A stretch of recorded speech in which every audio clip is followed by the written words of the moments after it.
What's up, mobile gamers? It's Johnzer Gigs back with another update video for you guys. I'm so excited.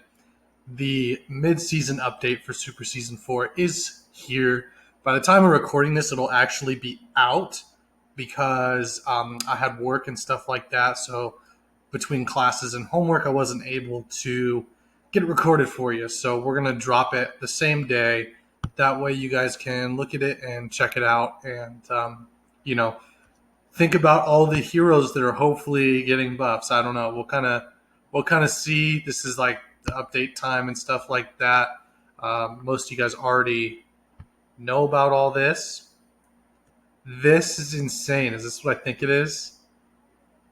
Payload race mode, Chinatown map, limited time. This is insane, you guys. I don't know if you are long-term viewers, so you remember back in like the 3v3 days when the game first started, they had this game called Payload Race.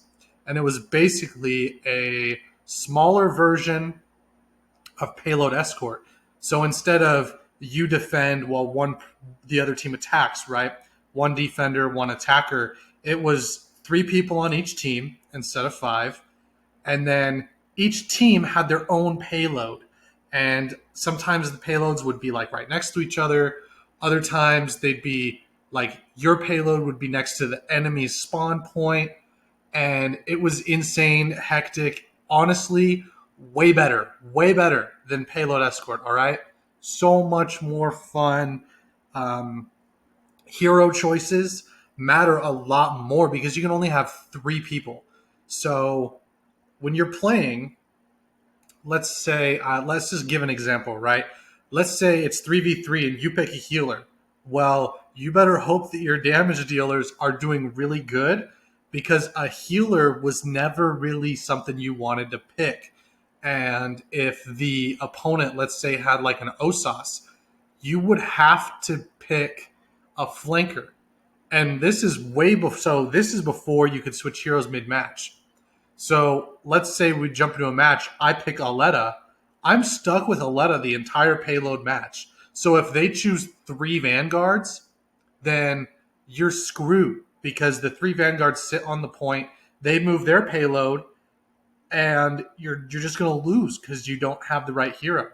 So we'll be interested to see how this is going to work if they're going to allow you to switch heroes, which I really hope they do. But that will make it more complicated. It's going to make the games last a lot longer because instead of, let's say I pick Osas and I dominate and I get 1, 2, 3 kills and I kill them every time they spawn in and try to push their payload, I'm going to win super easy. And that means that if I pick Osas next and they're allowed to change heroes, well, they can change to a flanker and flank me. And then I'm like, okay, they're flanking, so I switch to a vanguard. So I personally don't think you should be able to switch heroes. I honestly am not the biggest fan of being able to switch heroes because the game doesn't even have a quit button. So before, if your team was just getting slaughtered, you'd get slaughtered for like a minute and then the game would be over. But now with switching heroes and different roles and all that kind of stuff and counters to certain heroes, a game can go on for, 5, 6, 7 minutes. So I personally don't like that. I know everybody else is going to be excited for it. But this map's insane. It's awesome. It's the best map for Payload Race. Payload Race itself is insane. For those of you that don't know, right, when you're pushing the payload, instead of 1 payload, it's 2. So each team has their own payload. And if you are next to your payload, it speeds you up and heals you just like in Payload Escort. However, if they have their payload and it's close to yours, you can actually go over to it and it'll stop and slow it down just like it does on defense. So the reason that matters is there's 2 payloads and you're not going to be able to just push it or stop it. You have to manage your resources. So let's say I'm a vanguard. My whole purpose is to either A, push our payload, or B, stop their payload. So a lot of the times what happens is they start off and they're winning the initial skirmish, and your vanguard's like, okay, I'm going to go slow their payload down, right? just long enough for us to speed our payload up and catch up to where they're at, and then the Vanguard can move back and help push the other payloads. So kills are essential, and so is holding the payload, because in payload escort you can, you get a kill here and there. It's not too big of a deal. If they're on the payload, it doesn't matter. All you need is one person to be at the payload, and it won't move for the other team. So insane. I know it's going to be kind of crazy for you guys, but basically, if you kill their Vanguard on the payload, you have an insane advantage, and you're going to be able to move your payload faster than they can move theirs, which will allow you to win. And I've seen and done some amazing comebacks in this mode where the other team's winning, and if you can get into a rhythm with whoever you're playing, because back then you couldn't change, remember? But let's say I'm playing Gloria and I figure out how to counterplay their Hua Ling or something, then I kill their Hua Ling, and that's the backbone of their strategy, and I can stop their payload while my other two teammates push ours. And so a lot of the times what you'll see is certain players on your team or on the enemy team will focus on either getting kills and stopping the enemy payload, or pushing your own payload. So it really is payload race. It's a race. It's insane. Honestly, the best mode. It's the best mode. We're not taking questions. It's that's how good it is.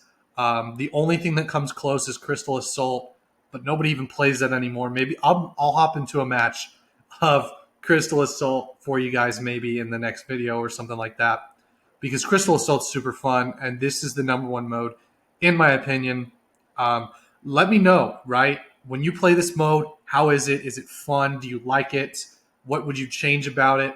I can't believe they're bringing it back, but it's only going to be here for a few days. I want to say that looks like 2 weeks. I'm not really going to do the math or anything like that. But hopefully, I wish they would make it permanent, because honestly, I hate payload escort. I hate 5v5. 3v3 is where it's at. It's called T3 for a reason. That's just the way it is. Like T3 Arena, 3v3, objective-based game modes. You both have a payload. You both have a crystal to protect. That's the T3 that I fell in love with, and that's the reason I keep playing it. I'm hoping they'll bring it back and get rid of 5v5, or at least put 5v5 on the back burner and allow some of these other modes to shine. Apex, the game on the Xbox and the PS4 and blah blah blah, they have it's like a takeover, right? So when they release a new mode, it will take over the permanent queue that they have. So if they were to do this with T3, which they should, because it's absolutely a really good way to engage the player base, you can bring the mode back for like maybe a week. And instead of it being a long-term mode, you just do, this week you have payload race. And instead of when you queue up to 5v5, there's no 5v5, it's just payload race. So you still have ranked, you still have battle royale, but instead of being able to queue for pubs 5v5, you have to play payload race instead. And you can still play all the other modes, but instead of one main game mode like 5v5, you can play payload race instead. So that's really nice. I hope they do that, but I don't think they will. I don't think they're smart enough to do that, especially they've got a new game coming out, I think, or they're developing another game. But it's good to see some of this love. It looks like they're trying to keep the game alive. Dynamic trails and KO announcement. Not really sure what that means. I'll be honest with you guys. I don't have insider knowledge or whatever, right? I'm looking at the patch notes, same as you. Dynamic trails. I have no idea. Maybe it's like when you move, it leaves a trail behind. Like, hopefully not too big. Maybe like footsteps or something. So like the footsteps are colored. I think that would be cool. They could like tone them down a little bit. It wouldn't be too visually cluttering or anything like that. We'll see. I really have no idea what it means. But this is like a month long. It is a month long. So maybe Dynamic Trails is the name of the event. We're going to go right past that. Oh, Labula got a buff. All right, all right. We'll do this so you can't see the next one. Obviously, I did just spoil the next one, but we'll try to keep it like this. Let's see. Labula's self-preservation as a support hero on the current stage is too weak, so his survivability has been increased. First active ability, Bouncy Spores. That's where he shoots in it. It gives you and whoever you shoot temporary shield, or it does extra damage to the enemy if you shoot the enemy. It immediately adds 1,500 temporary shields upon using the first active ability, which shares a maximum value with subsequent temporary shields gained from bounces. That's pretty good. That means instead of using it all the time, what you should do is use it when you're a little bit low on health to turn the fight. That's how I like to use it. But before this buff, you couldn't really do that because you'd start it and it would only give you like, 200 shield, 200 shield. And so each bounce would only be a couple of shield, and it wasn't really a get out of jail free card or anything like that. So I think, I don't know, it's decent. It's all right, okay? It's not, it's kind of meh. We'll see. Personally, I don't think he needed a buff. But I don't think that this is going to change where he is, if that makes sense. So, like, for those of you that are worried about the meta and where the healers are, I am a healer main myself. I love support. I don't think he's going to change. I think he's going to stay where he is. He's still a decent pick from Neon if you don't prefer to play Neon. He's decent for crowd healing and dealing damage at the same time. So I'm excited that he's getting a buff, but I don't think it's going to be too big of a deal. I think for the most part, you're not going to see a ton of Labulas around. Maybe in like the high ranks, you might see one or two more Labulas, but Neon's teleport is insane. So there's no way, she has an ultimate that gives invincibility. Her teleport is insane. She has insane single target healing. I don't think it's going to be too big of a deal. I really hope they buff Sindri. All right, I really hope they do. It's going to suck if they don't. The Lassia nerf, I did. The creators were all told that Lassia was going to be nerfed, but we don't know what it is. So we won't see her. And okay, there we go. So Iris just got buffed. Adjust her HP and shield ratio with higher self recovery.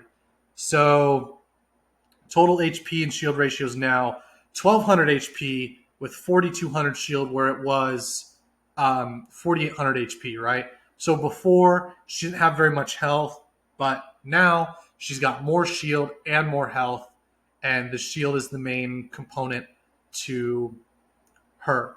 So before, you can heal with Iris. You can do great damage with Iris, but she has no way to heal herself, no way of damage mitigation.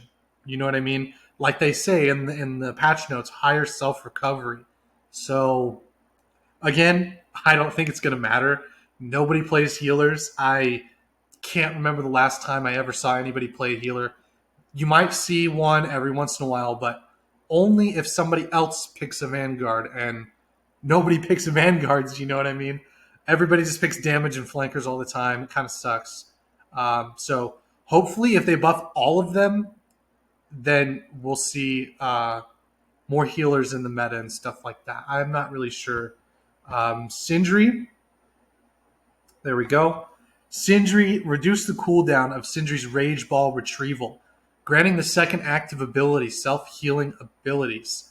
They said abilities a few too many times, but the first active ability, Rage Ball deploy, you can now retrieve faster, cooldown reduction, 4 seconds to 1 second. So for those of you unfamiliar, if you have her passive, you can retrieve the Rage Ball and it will give you a temporary shield. So not only is it healing, not only is it healing, right? It's going to, you can deploy it faster. So when you pick up the Rage Ball, right, you set it down, it does 1 second, and then boom, you can pick it up again, right?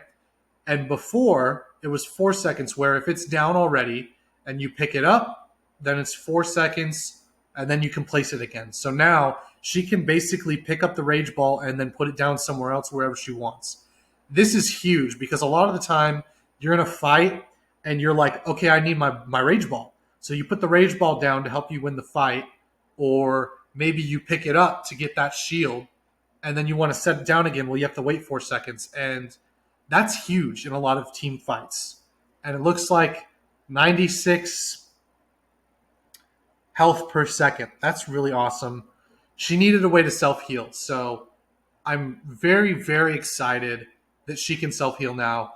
You know we're going to be playing her, right? She's already right. This is funny. If you guys look at my heroes, right, they're all based on like how often I play them. Well, all of my healers were very high. Whenever a second ultimate comes out, you have to win 90 games. So whoever has a second ultimate that I have to grind out for, they're going to be higher. So all of these heroes that I don't enjoy playing, like Fade and Zero Kelvin, they're all really high, and Sindri's only like 2 heroes away from all of those other heroes. That just shows you how much I play her. Um, she's probably like my 4th most played hero, like overall, not counting all the second ult hullabaloo. You know what I'm saying? So um, I think, are we on to nerfs now? Ruby got buffed. Nice. Okay, heroes nerf. We'll just do this. I lit Lastia. She's going to get nerfed. Ruby struggles to perform in the current long-range weapon environment. So the shooting range of Ruby's main weapon, Bolts of Fate, has been increased, and the cooldown of her second ability, Blast Card, has been shortened, allowing her to engage in long-range combat on the stage. Nice. Main weapon, Bolts of Fate, shooting range increase, max 25 meters to a max of 40 meters. Not sure if that means that there's weapon fall off and you're still only going to hit for 1 card. I don't think that's going to matter. It doesn't look like it's going to be enough. I mean, you look at all the other Vanguards, Jabali, Tigger, Fort, Fade. All those heroes are insane. They have good ultimates. Ruby's ultimate is decent, but it takes way too long. Way too long to come. And her range sucks. You're only going to hit with 1 card, like I mentioned. I don't think it's going to matter. This is a big deal. Second active ability, Blast Card, cooldown reduction to 7 seconds. 3 seconds. That's insane. So that means every 7 seconds you can stun somebody. You need to be spamming this as much as possible if you play Ruby. I'm excited. I think that makes her, it solidifies her in the meta where she was before, where I've been putting her. I think she's going to stay in that A tier. Maybe, yeah, A tier. If you're going to do like an OP tier, which I personally don't think any of the tanks are OP, then, you know, maybe she technically would be in A tier there. But I don't think anybody's OP, so we don't have to worry about that. This is insane. This is insane. Um, oh, man. I don't even know what to say. They're buffing all my heroes, you guys. They just buffed 3 of my heroes all at once. Now I'm gonna get sad for all the heroes that are gonna get nerfed. You got to be joking, dude. We knew Lastia was getting nerfed, so no spoilers there. Neon's escapability is too strong, sure. So the cooldown of the second active ability, Floral Repay, has been increased, requiring more caution in choosing when to teleport. Oh my god, 7 to 12? Oh my god. That's insane. Um, good luck.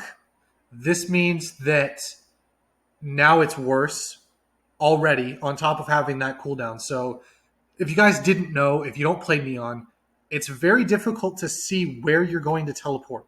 So a lot of the time, you'll teleport and you're screwed because you teleport yourself into a fight. So 7 to 12 seconds in a fight isn't too big of a deal because if you teleport into a fight that you're going to lose, 7 seconds is well enough time for the enemies to kill you.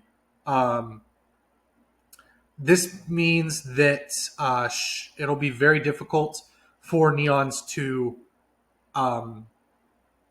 just jump around the battlefield. If you see a Neon teleport or you hear her teleport, focus her. This gives you so much time to kill her in 12 seconds. You have 12 seconds before she can escape. And for those of you that are like, there's no way I can kill a Neon, she's too fast. Focus on killing the people around her, right? If she's healing a tank, kill the damage or the sniper that's sitting up on that ridge. Make it so she has no escape. If you kill her escape and that 12 seconds comes up and she goes to teleport away, she's going to have to turn around to one of her teammates and they're going to be dead. So if you play this right, you can really focus this Neon. It's going to increase her skill cap. She's going to be more difficult to stop, more difficult to kind of pin down if the player is good, right? Most of your average players are going to suffer as Neon players. I don't know. I don't think that she needed nerfed. It's stupid. You should buff all the other healers, especially Sindri. Sindri, I say this every time any heroes get changes. Sindri needs her nerfs reverted. Simple as. That's it. I don't want to get mad on you guys. All right, try not to freak out. I don't like that they nerfed Neon. I don't think it's warranted. I'm okay with this. I'll let it slide. I'll see. Maybe it's not that bad. If they nerf her again, this is just ridiculous. 2 nerfs to Neon is too much. All the other healers suck. So here's the thing. Neon's a little bit worse, but Sindri is still awful. Even with this buff, I'm not sure if it's going to be enough.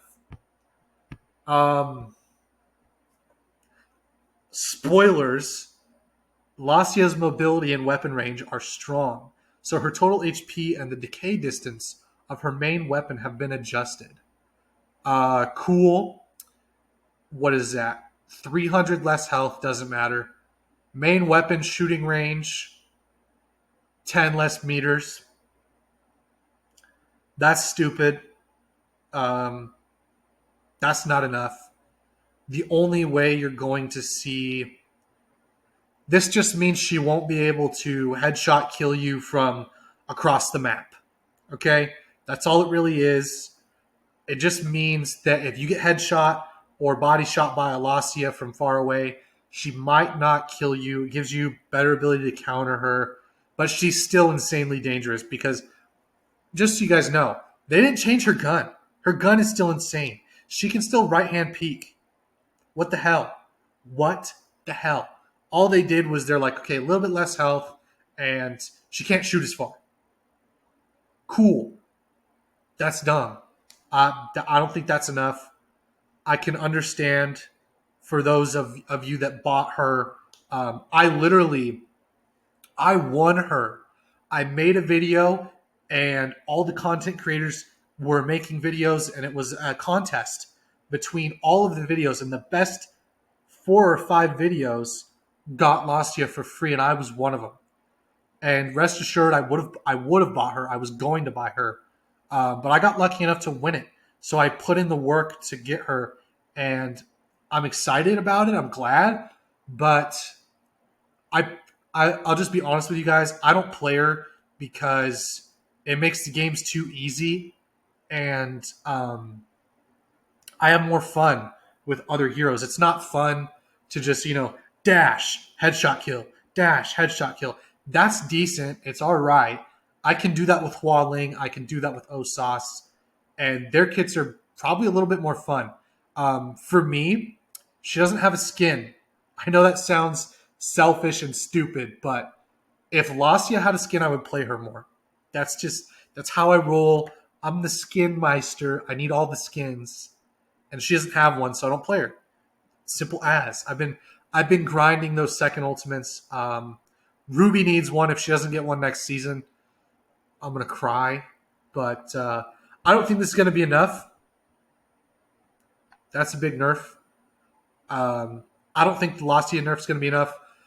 No idea why this guy's getting nerfed. I know Atomic said he's S tier, but I don't see it. So let me know why he's S tier down in the comments below. His second active ability, combined with his passive to recover energy, and the instant shield deployment and retrieval are too beneficial with almost no cost. Okay, After the adjustment, players need to be more cautious when activate his shield. This is fine. I don't see this as a nerf. Um, Let me read this real quick. So his charge guard costs 20 energy, but his shield holding energy cost is down from 12. So you can hold the shield for longer, but it's going to cost more to get it, to use it. Um, I don't know. I don't think it's a nerf per se. I think this is one of those instances where they have changed a hero and gotten the skill cap higher. They have made him a stronger hero for those who are good with him. Uh, I mean, obviously it's a nerf because they. Um, oh man, okay. So activate energy cost. I'm doing the math in my head, you guys, but they doubled the cost of his shield energy activation and holding it. I want to say that's like 30%. Yeah, 30ish percent, maybe like 15%. I don't know, somewhere around there for his other ability. I'm not very good at math. Anyways, I don't think this is too big of a deal. I think that you just got to pay attention to your shield, and he'll still be strong.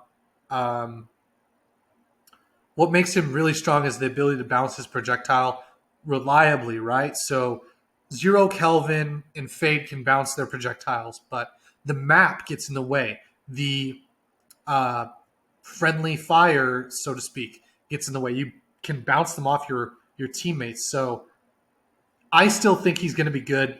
Not really too worried about this. Um, nerfing no sauce. All right. Uh, I'm not going to bother reading this one, you guys. It's very straightforward. Um, Shadow jump cooldown increase. You can't jump as much. Uh, yeah, that's cool. I don't really mind. I think that I didn't think the jump was all that crazy anyway. It's nice, but the problem is when he scopes after jumping, it glitches him into slow motion. So if they haven't fixed that, this doesn't matter because no one's going to be trying to scope in when they jump. So Chinatown map returns. Yeah, there you go. 3v3 payload race mode. Daily challenges for battle points. Tale of the Holy Beast is coming back. Um, so that's, the dragons that you guys have been collecting this past couple of weeks. It's another one of those. So nice. Okay, only two of them. So Azure Dragon and White Tiger will be available in the skin store. So you can buy those for gems. Definitely pick them up. They're insane. I'm going to be getting them too. Vermilion Bird and Black Tortoise can be obtained through the event. That's fucking insane. Sorry to cuss you guys. That's insane. 2 free skins if you play the event. This is where it's at. This is why T3 is the most free to play friendly game. For those of you that are going to say, Lastia and Vincent, shut up. Straight up, shut up. It doesn't matter. Not a big deal. They just nerfed Lastia. Vincent sucks. This is insane. This is exactly what you're looking for from a free-to-play game. For those of you that cry about Lastia, I have not seen her in any of my games except for one ranked match. Any of my games. None. She's not that crazy. Most people don't pick her. Most people don't have her. I'm so glad that everything is going to be a little bit free to play. You still have to play to earn them, right? So they're not technically free, but it's back to the OG Halo days where if you want a skin, you have to grind for it. Hopefully they're both attainable, so you don't have to pick one or the other. You know what I mean? So like the fort skin. If you got the fort skin, you didn't have enough for the resources that were in the shop. So I'm not really sure how they're going to do this. Jade Talisman, skin shards, arcade tickets, pretty good. I think that's some pretty decent rewards. After accumulating 30 summons, you can activate and collect a summoning gift once randomly receiving Jade Soul or activating a Jade Soul discount single use voucher.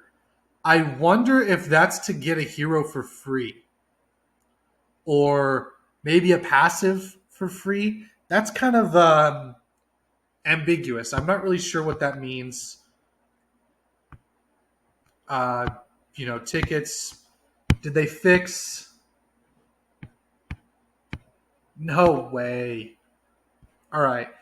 I don't know if they fixed the OSAS bug. All right. It doesn't say, and I don't know if they would even mention it because most people that use OSAS just don't do it because they know it's there. They just don't scope in. So Lastia nerf's good. It's kind of all right. I don't think it's going to be too big of a deal. Like I said, you don't really see her.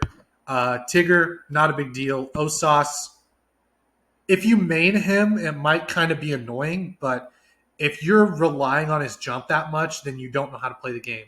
He's got headshots for days. The Neon nerf, ooh. I think the Neon nerf is the only one you have to worry about. If you play Neon, be careful. That's really it, you guys. I mean, the nerfs aren't that big of a deal if I'm being completely honest with you. Neon is still the best healer. There's no question in my mind. Being able to teleport out of the action or into the action is insane. And I like all these buffs. I don't think the Labial one matters too much. He's not very good in general. He's good in general, but he didn't need the buff, is what I'm trying to say. And all the other three buffs are insane. That's awesome. So let me know what you guys think down in the comments below. I am very excited. We're going to be running some payload race, and we're going to be checking out all the new buffs. So it's probably literally just going to be payload race from now on the channel, just because I love that mode so much. Let me know if you want to see anything, because with payload race, you can still get just as good of content. The only downside is you can't get as many kills because there's only 3 enemies. But the effect that it can have, if you kill all 3 people, you almost guarantee yourself a win because you're going to get so far ahead with the payload and stopping theirs and moving theirs backwards that it's really, really, really going to help. So very excited to give you guys some content on that. I will try my best. I've got college and 2 jobs, so I can't always get videos out to you guys. I had to slow down the uploads because I couldn't mentally keep up. I couldn't record that many videos physically because I didn't have enough time. So I'm very sorry for that. But if you guys are supporting the channel, I really, really, really appreciate it. It means the world to me. So let me know what you guys are most excited for, and we will see ya in the next one.